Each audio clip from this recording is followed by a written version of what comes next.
ADTR, Bad Vibrations. Or A Day to Remember if you want the long version.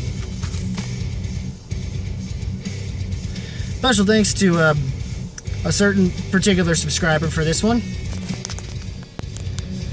Holy crap, guys. I'm impressed with this. Yeah, let's stop that so I don't have to deal with lawsuits. Okay. So, I'm also kind of going to go into a deep dive into some of their other discography. Yes, I'm pulling them out. You know, there's, well, the reissue's called Old Record. Oh, yes, For Those Who Have Treason is what it was originally referred to. Different arrangements. Do not have those. Cannot tell you the difference. Maybe one day I might. One day. We shall see. And then, of course, there's For Those Who Have Heart.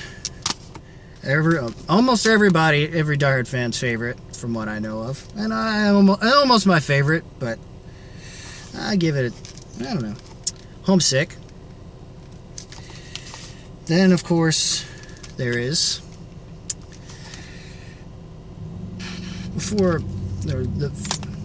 What Separates Me From You. Need that one yet. And then there's, honestly, I think my favorite, or at least tied with Homesick, last album, Common Courtesy. Just a lot of the things they did on this album, that album, was actually surprisingly kind of fun.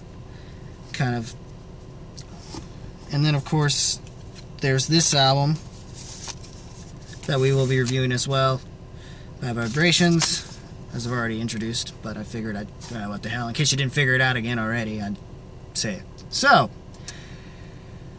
here we go, guys. Thing with I want to talk more about the other albums, and I was kind of planning on it, or at least giving some mentions of them, and that's kind of what I guess I'll just stick with. And I may mention some little things from their discography from time to time within the review, randomly, hence the channel. We'll start with the title track, as you've heard opening this video with, and this album. It's actually definitely shows a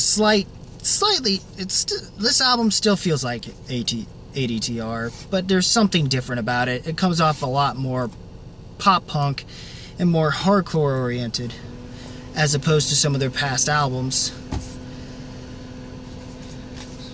And some people didn't care for the radio friendlies. I like the track, and that's Paranoia.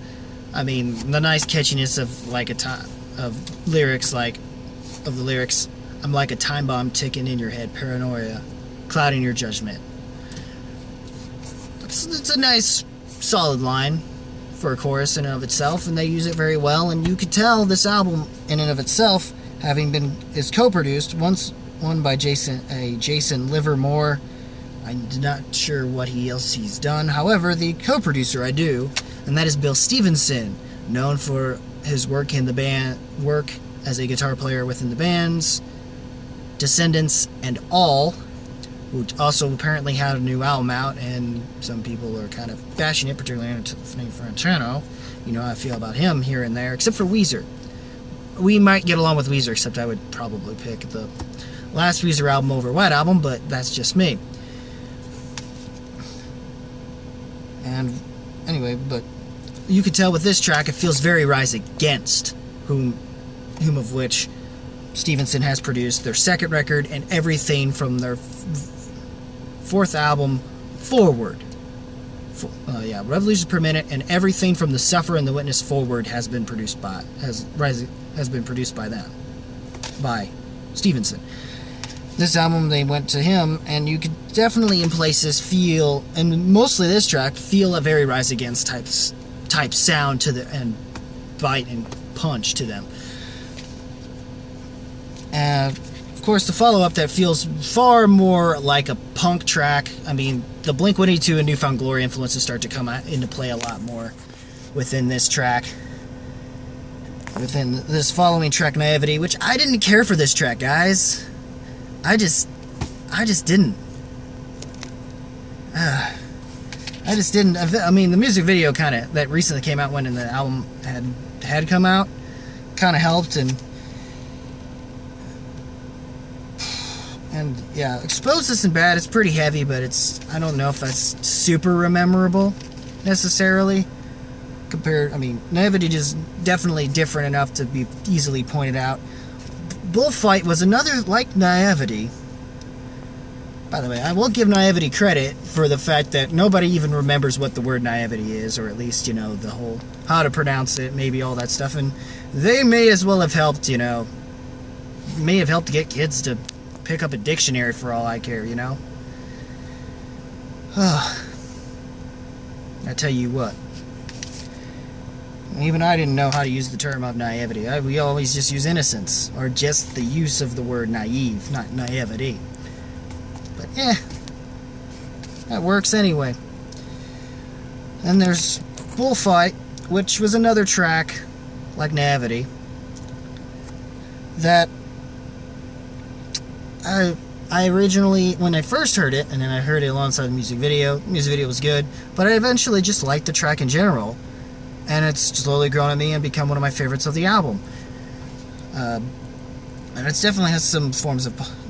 Body sees her head, it's hung low. They don't want to know. They don't drown. They don't want to know us. The one, you'll be the one. I'll be your spark. I'll be that light shining through the darkness. It's a nice little thing there.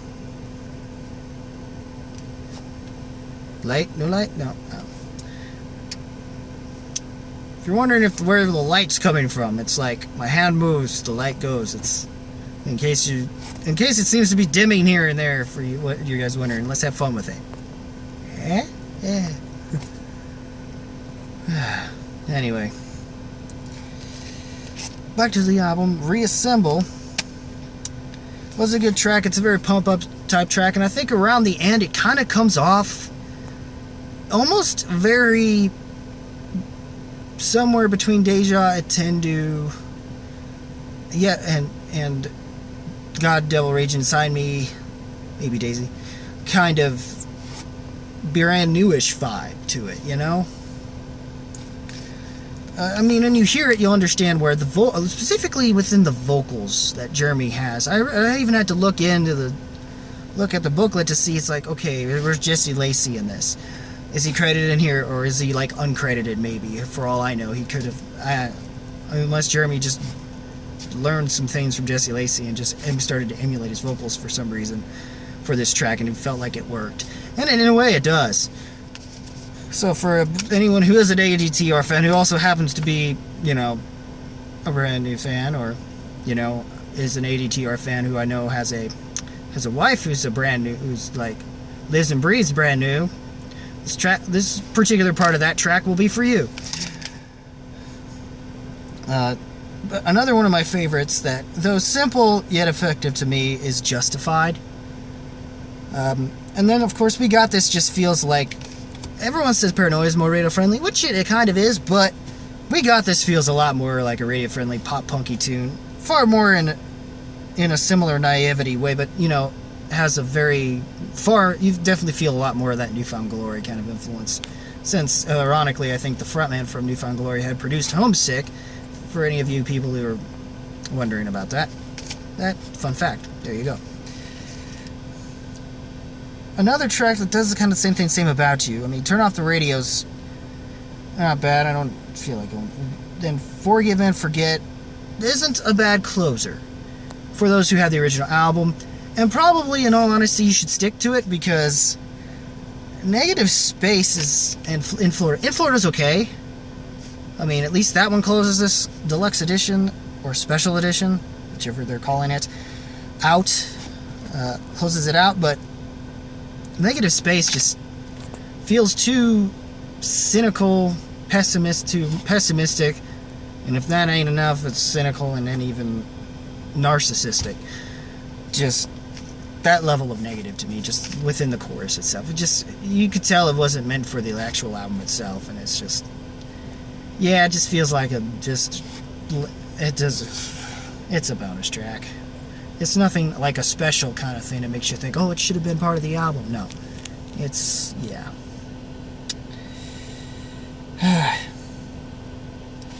overall, I did like this album. I felt it's different. It different from some of their previous works, and that can be a good thing or a bad thing depending on how diehard a fan you are of A Day to Remember.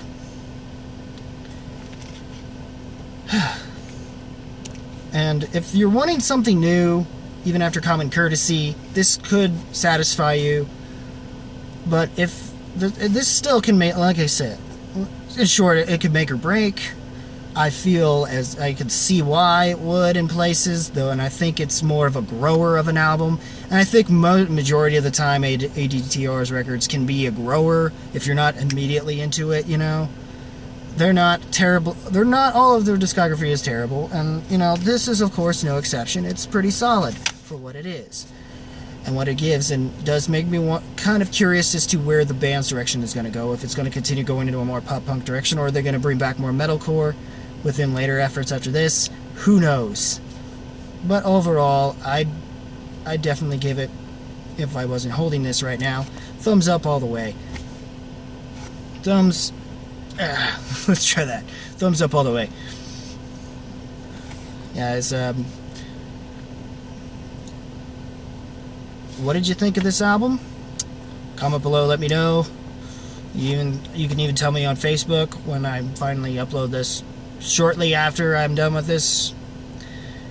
Also, to let you know, I don't know what movies I'll be checking out for those of you who'd like to see my movie reviews, which is very few. I'm still gonna do it anyway, just because I want to and I feel passionate enough about it.